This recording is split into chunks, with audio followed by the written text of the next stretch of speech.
Oi, gente, tudo jóia? Boa tarde.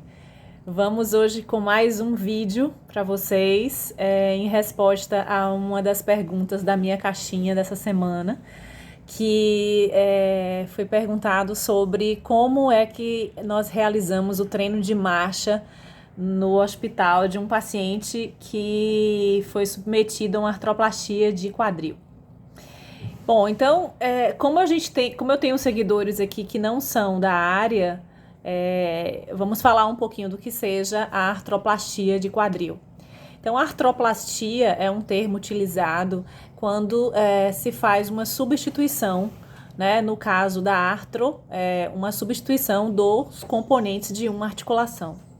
Então, por algum motivo, seja no quadril, por um trauma, né? Uma fratura no colo do fêmur, uma fratura grave que compromete a circulação que vai para a cabeça, ou nos processos degenerativos, onde você tem a destruição dessa cartilagem articular, levando a uma perda de função, levando a dor, né, incapacidade funcional nos pacientes. E aí é obrigatório, né, se pensar, né, em melhorar essa qualidade de vida, quando de fato não tem mais o que possa ser feito de forma não cirúrgica, é feita uma cirurgia de substituição desses componentes da articulação. Para isso é chamado de artroplastia. E no caso do quadril, é uma cirurgia de grande porte ortopédico e, de fato, é um público muito assistido por nós, desde o seu período de internamento até a sua fase né, domiciliar, que é o paciente muito mais para domicílio do que para clínica, ou até na clínica também, tá? Bom, então vamos falar um pouquinho da artroplastia.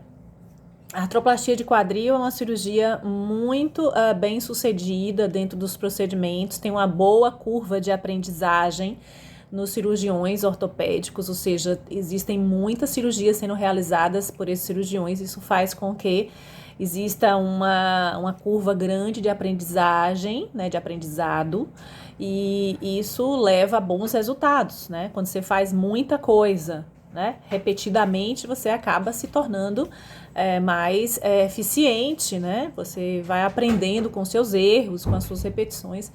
Então, é uma cirurgia muito bem sucedida. No entanto, como eu já falei, é uma cirurgia de grande porte ortopédico. Então, é uma cirurgia onde você tem um grande risco de ter complicações, né? Por ser uma cirurgia onde não é realizado garrote, quer dizer, não há uma cirurgia que possa ser feito um preparo para que não haja um sangramento, né, no intraoperatório. Então, os pacientes normalmente precisam deixar reservado bolsas de sangue, né, para transfusões que podem precisar ocorrer.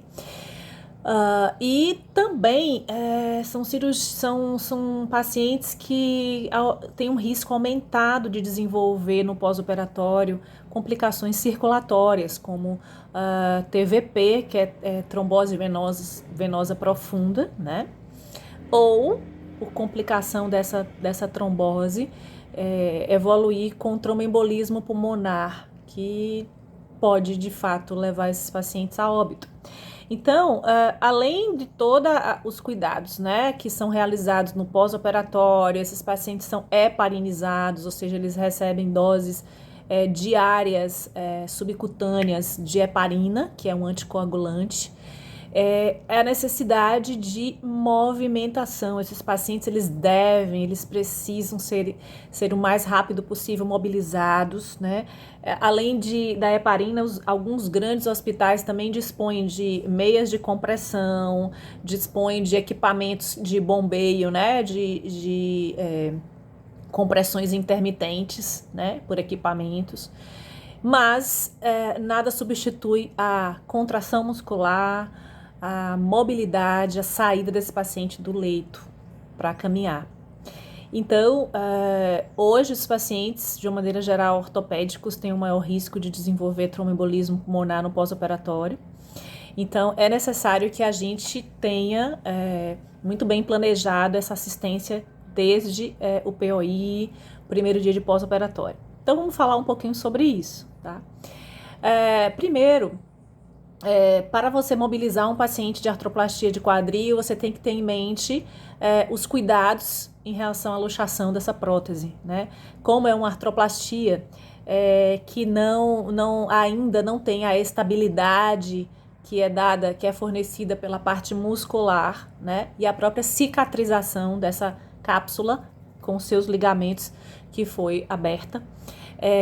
Você precisa tomar alguns cuidados que a gente chama, são os movimentos de instabilidade para articulação coxo-femoral.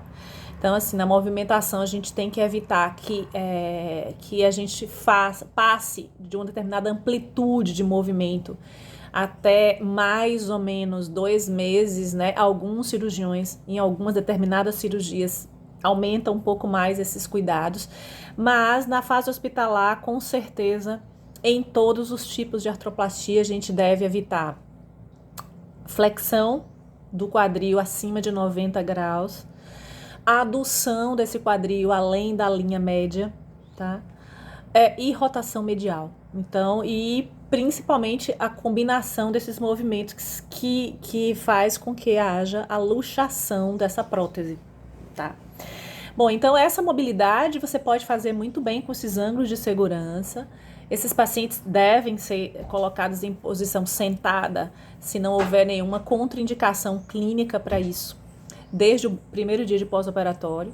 E os pacientes mais jovens, porque a gente está vendo aí que cada vez mais está tendo muito mais pacientes mais jovens sendo submetidos a essa cirurgia. O primeiro dia de pós-operatório, a depender desse perfil de paciente, né, idade, cognição, nível de atividade física, eles já devem ser iniciado o treino de marcha nesse dia. Mas os pacientes que são mais também público dessa cirurgia são os pacientes mais idosos. Geralmente no segundo dia de pós-operatório a gente já, a partir de já colocar desde o primeiro dia sentado, a gente já passa a pensar nesse treino de marcha. Bom, o treino de marcha, a gente sabe que existem vários tipos, né? Vários não, alguns, né? Então você pode treinar uma marcha nesses pacientes em pós-operatório com carga total. Você pode treinar marcha com carga parcial de 30%, de 50%, ou sem carga. Isso tudo é treino de marcha.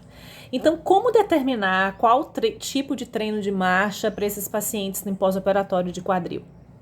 Bom, eu comentei na caixinha, né, na resposta, que vários fatores, mas um deles, e é primordial isso, pela questão mesmo de segurança da prótese, da fixação da prótese, é exatamente isso, é a fixação em que essa prótese foi realizada, né? Qual foi a fixação que foi utilizada para fixar esse material no paciente. Então, falando um pouquinho antes disso, os materiais utilizados hoje, né? A artroplastia de quadril, ela vem sendo modernizada, né, desde quando foi criada, né, por John Shirley em 1960. Ela vem passando por várias gerações que vão modificando o material que é utilizado para os componentes, né, femoral, acetabular, indo por terra materiais que não apresentavam, né, uma boa durabilidade, né, porque os materiais de uma artroplastia de quadril é uma articulação que recebe muita carga, né, e é muito importante, é muito desgastada durante a nossa vida, então precisa ter um material que seja resistente ao desgaste, né, e que seja biocompatível. Então, por isso a artroplastia ela passou por várias gerações, desde a prótese que era toda de metal, né, e existiram vários problemas relacionados a isso, a exatamente essa questão de liberação de íons metálicos, né, por decomposição desses materiais, e isso gerou muitos problemas, né, todo mundo já ouviu falar aí no grande problema que houve com as ligas de cobalto que existiam em alguns metais. Então, essa evolução, ela passa a ser, né, vamos dizer assim, contínua, até que se encontre materiais que sejam duros, né, que resistam que resistam a esse desgaste, tá? Que tenham menor coeficiente de atrito, tá? E por isso ser mais durável. E aí passa-se por vários momentos na artroplastia até chegar hoje o que a gente percebe que existem materiais que estão conseguindo chegar um pouco nesse objetivo, que são os materiais a nível de cerâmica, né? Cabeça de cerâmica, acetábulo de cerâmica ou cabeça de cerâmica e acetábulo de polietileno de alta durabilidade, né? Que é chamado. Então, durante esse período, né, de evolução da artroplastia, cada vez mais a gente vê artroplastias mais duráveis, né? As substituições dessas artroplastias, elas estão cada vez mais demorando muito, e a depender da idade que esses pacientes são colocadas, as artroplastias, quase que não se faz substituição, mas, né, fazer a revisão, a troca desse material. Isso se deve também a uma boa fixação e a esse bom material utilizado. E a fixação da prótese ao osso, ela é realizada de 3 formas. Você tem a cimentada, que é utilizado um cimento de metil metacrilato, que é um cimento acrílico de alta adesividade. E esse paciente já sai do centro cirúrgico com a prótese completamente fixada, né? Tem também a segunda fixação, que é a fixação biológica, ou seja, não cimentada, onde esse componente ele é impactado dentro do canal medular, né? Dentro da medula do fêmur proximal, e ele é também impactado no acetábulo e parafusado. Então a fixação ela não se dá por cimento, ela vai se dar exatamente da consolidação do canal, né, do osso do canal medular com o componente femoral e do próprio acetábulo com esse componente acetabular. E para isso demanda tempo, é um tempo de consolidação.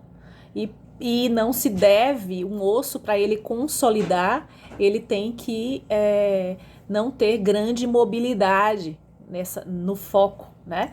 Então é por isso que o tipo de fixação determina o tipo de treino de marcha, né? Não vou entrar em detalhes sobre o tipo do paciente, se esse paciente tem boa cognição, se esse paciente tem força muscular, se esse paciente tem algum déficit neurológico. Tirando tudo isso, levando em consideração apenas a fixação da prótese, a gente costuma colocar da seguinte forma: se a fixação ela é cimentada, né, a adesividade do cimento já garantiu a fixação desde o centro cirúrgico, esse paciente ele pode fazer um treino de marcha com a carga que a gente chama como tolerado, ou seja, é uma carga em que esses pacientes vão colocando de acordo com a sua tolerância. É óbvio que a gente sinaliza que esse treino essa carga ela não pode ser exacerbada, para que não piore o processo inflamatório, né, que está ali presente. A segunda, a outra forma de fixação, que é a biológica, ela é um treino de marcha que não deve ser como tolerado. O treino de marcha da biológica vai depender de uma sinalização do cirurgião de como ficou firme, né? De como ficou a fixação desse material que foi impactado, que foi feita a fixação sem cimento, que é feito realmente com impacção, né? Com batida, com firmeza dentro do canal. Isso só quem operou sabe. E essa informação a gente tem que recolher do cirurgião e que é chamada de press fit. Se essa fixação ela se deu de forma eficiente, essa prótese ela tem um bom press fit.